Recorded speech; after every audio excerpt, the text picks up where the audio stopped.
در این ویدیو میخوایم موبایلمون رو تبدیل کنیم به یه آمپرمتر و بیایم جریان الکتریکی مدارمون رو با گوشی موبایلمون اندازه بگیریم.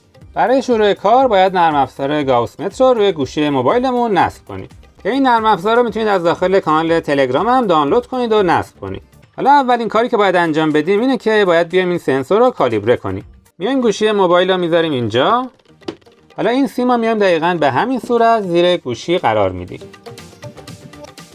الان اینجا مقداری که نشون میده همون مقدار جریانه که وقتی که ما کالیبره میکنیم واحدش بر حسب آمپر میشه.